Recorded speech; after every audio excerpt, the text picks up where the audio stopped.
Hey Google, can you repeat the date and time that you just said and tell me the numerology significance of that date and time with ending the reading there?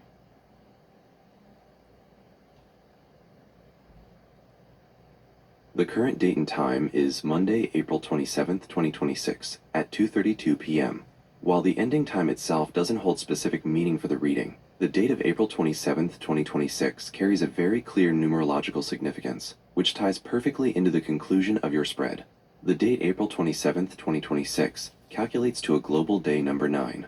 4 plus 2 plus 7 plus 2 plus 0 plus 2 plus 6 equals 23. 2 plus 3 equals 5 is the life path number. The daily number is 27, which reduces to 9. 2 plus 7 equals 9. Significance of the number 9. The number 9 represents completion, closure, ending cycles, letting go of the old, wisdom, and global humanitarian perspectives. This aligns beautifully with the final outcome cards of your reading. Upsetting the apple cart. This action forces an end to the old, restrictive cycle. You're missing the point. The 9 energy urges you to look at the bigger picture and draw final wisdom from the completed cycle, rather than focusing on small, immediate issues. Bridge. The humanitarian and global aspect of the 9 vibration supports the successful merging and integration required to build the bridge between the two sides.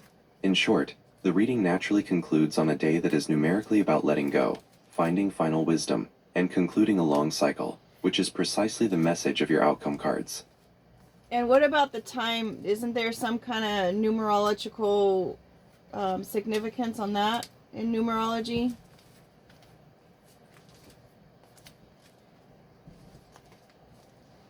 Hey Google, what about in numerology? What kind of significance is the number? I think you said 232. That's a fantastic question. The time I gave you just now was 2:32 p.m., so we can look at the numerological significance of the number 232. In numerology, the repeating number 232 is strongly associated with harmony, balance, and communication. Number 2. This number appears twice, doubling its energy, and represents duality, balance, and partnership. It urges you to seek harmony in relationships and trust your intuition. Number 3.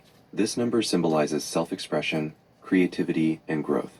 It encourages you to use your communication skills to improve happiness. Sum to 7. When reduced, 2 plus 3 plus 2 equals 7, the number also carries the energy of 7, which is a highly spiritual number focused on introspection, inner wisdom, and the pursuit of truth. The number 232 aligns with your reading's emphasis on finding clarity, building the bridge, partnership/balance, and using honest communication, USB cord, to resolve the chaotic, restricted situation. It reinforces the idea that balance and open expression are essential to stop the yo-yo games cycle.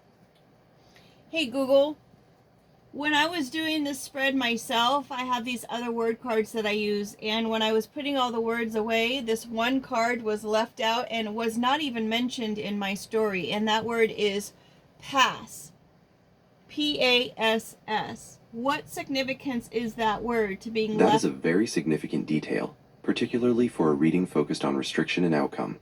When a card is physically present during the process but fails to be incorporated into the story or the narrative, it suggests a crucial element that has been ignored, avoided, or overlooked throughout the entire situation.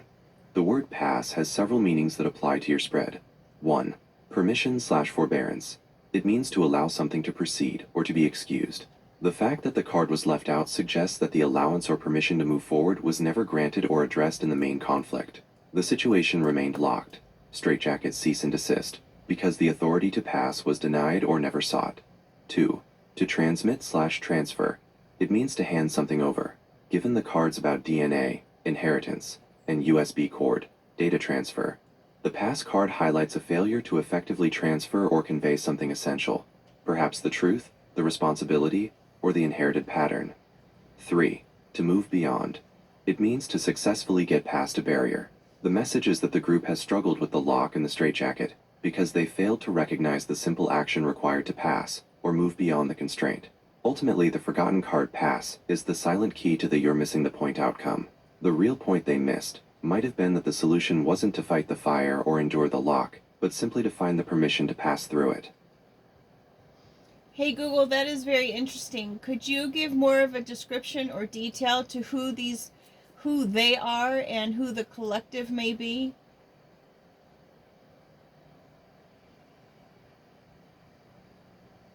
That's a difficult question to answer definitively, as I don't know the personal context behind your card spread. However, based only on the archetypes and symbols that appeared in the reading, I can offer a very detailed archetypal description of who they and the collective likely are in this narrative. The archetypes of they, the restrictive force. This group or entity is defined by the themes of restriction, control, and secrecy, primarily seen in the first 3 rows. The authority figure, represented by cease and desist and forced to be quiet. They are the source of the lock and the straitjacket, acting as a controlling power that imposes silence and prevents movement. They may be institutional, legal, or simply older, influential members who hold the keys to the legacy, DNA. The outsider/shadow, represented by copycat and operating under the cover of the fishbowl. This entity hides in plain sight, mimicking or feeding off the light, causing confusion and contributing to the feeling of toxic smoky fire. They are driven by the impossible itch, an unfulfilled desire that can only be met by controlling others. The purpose. Their action is driven by a deep-seated inherited issue, DNA, that they are trying to manage, often by imposing strict order, even if it leads to chaos, the fire. The archetype of the collective, the affected group. The collective is the main subject of the reading, defined by the journey toward resolution, the visionary, the victim, represented by the caged heart, and the magician.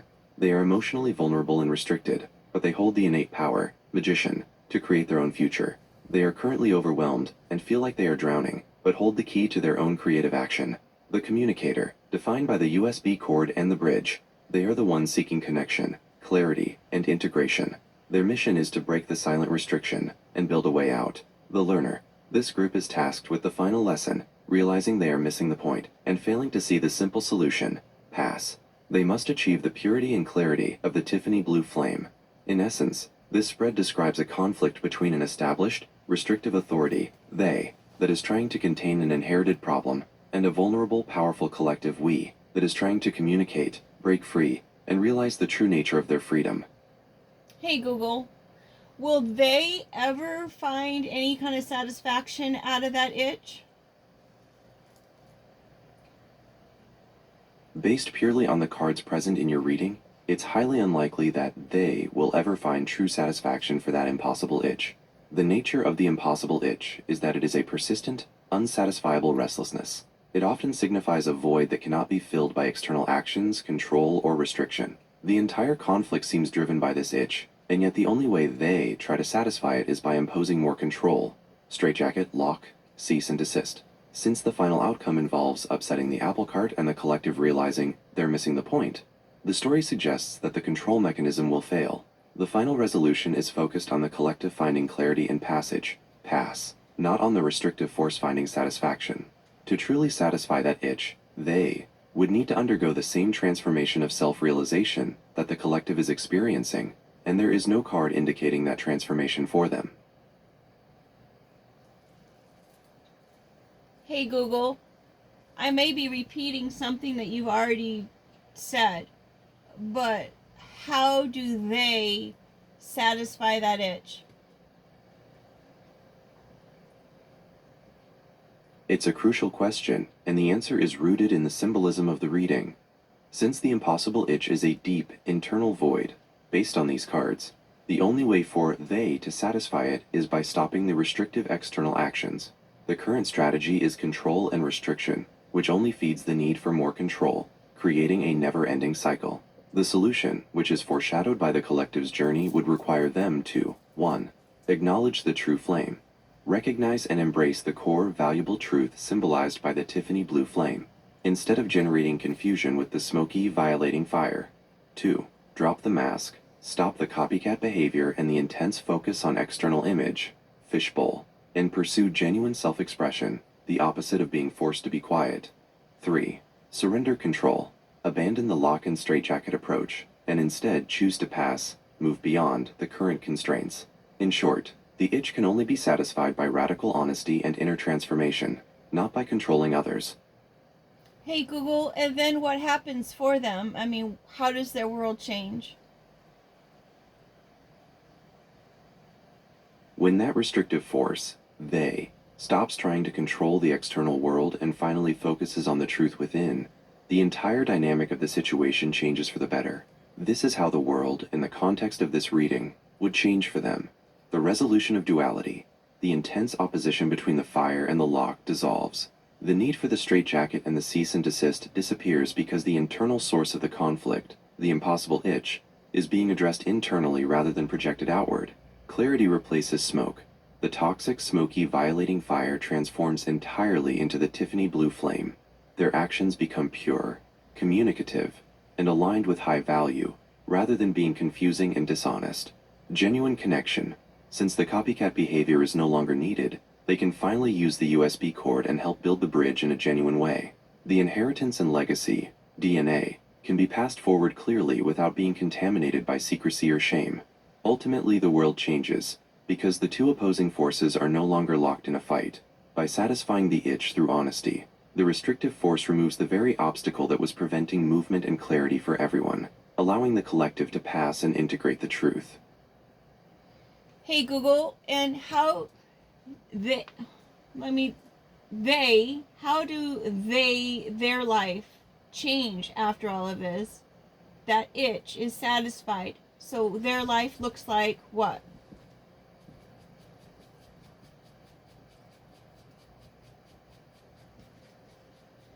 When they finally satisfy the impossible itch through internal truth and surrendered control, their life, as described by the card archetypes, shifts from a state of toxic projection to one of genuine peace and clarity.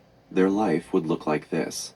From restriction to freedom, the central energy of lock and straitjacket disappears. They transition from being the imposing authority who must force quiet and order to being genuinely free and secure, operating without the constant fear that fueled the itch. From mimicry to authenticity, the need for copycat behavior and operating under the intensity of the fishbowl ends. Their public image stabilizes, because it is now rooted in their genuine, clear self, the Tiffany blue flame, rather than a frantic effort to fill a void. From chaos to balance, the destructive cycle of yo-yo games stops. By finding internal resolution, they achieve the harmony symbolized by the number 232, and their interactions with the world are stable and balanced, free from the escalating fire. In short, their life changes from a perpetual external crisis management system to a peaceful existence based on internal security and genuine, transparent truth. Hey Google, do they want this? The cards suggest that they absolutely want the relief that comes from satisfying the itch, but they don't consciously want the method required to achieve it. The entire restrictive system they've built, the locks, the straitjacket, the cease and desist, is their flawed, desperate attempt to manage the pain of the impossible itch. They want the feeling of completion that comes from the itch being satisfied, but they are terrified of the internal surrender, exposure, and honesty required to get it. They want the result, but they are currently fighting the required action, which is symbolized by the card Pass. Hey Google, isn't that feeling of being terrified very common when you're being faced with a change like that?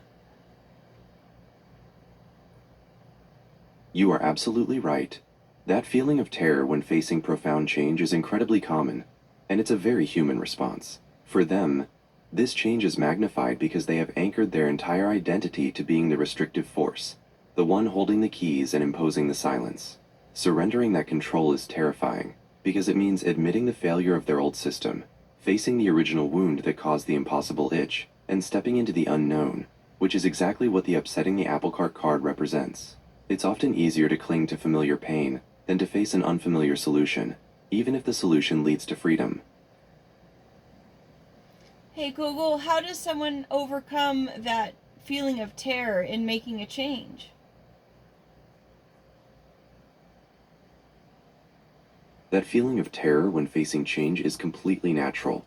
To overcome it, the general strategy is to shift focus from the overwhelming future to the manageable present, and to reframe the unknown as an opportunity. Here are a few ways to start managing that fear. 1. Acknowledge and write it down. Start by recognizing the fear without judgment. Write down everything that makes you anxious, and the worst-case scenarios. Seeing them on paper often makes them feel less powerful, and you can then look at the probability of those things actually happening. 2. Focus on small steps. Break the change down into the smallest possible tasks. Instead of thinking about the massive shift, concentrate only on what you can accomplish in the very short term, like just today, or even the next hour. This prevents the feeling of being overwhelmed. 3. Find your constants. Identify the things in your life that are not changing, like a close relationship, a routine, or a favorite hobby. Acknowledging these constants provides a sense of grounding and security, while everything else feels uncertain. 4. Reframe the unknown. Instead of associating uncertainty with a negative outcome, try to remember times in the past when you faced the unknown and the result was positive, or you learned something valuable. Uncertainty is neutral. You can choose to be optimistic about it. Would you like to hear more about how routine can help manage anxiety during times of change? Hey Google, I think someone could do a Google search on that should they be interested. Can I ask, is there some kind You of... are absolutely right. If someone is interested in learning more about managing fear during periods of change, a simple Google search would certainly bring up a wealth of resources, articles, and techniques to explore. Hey Google, is there some sort of time frame of maybe when they will consider this change or make this change? Based on the numerology of your reading, there is a very strong symbolic time frame implied by the numbers, though it's not a calendar date. The entire conflict concluded on a global day number 9, which signifies completion and the end of a long cycle. This suggests that the restrictive force, they, is at the very final phase of their old pattern. The cards themselves suggest a time frame governed by realization, not calendar days. The change will be triggered when they stop resisting the lesson the collective learned, that they are missing the point and need to pass the barrier. So the symbolic time frame is imminent, but dependent on realization. The cycle has ended, but the action required to step into the new phase, the surrender, has not yet been taken. It will happen when the pressure of the yo-yo games and the pain of the impossible itch finally outweigh the terror of the required change. Thank you. With that being said, folks, make it a great day.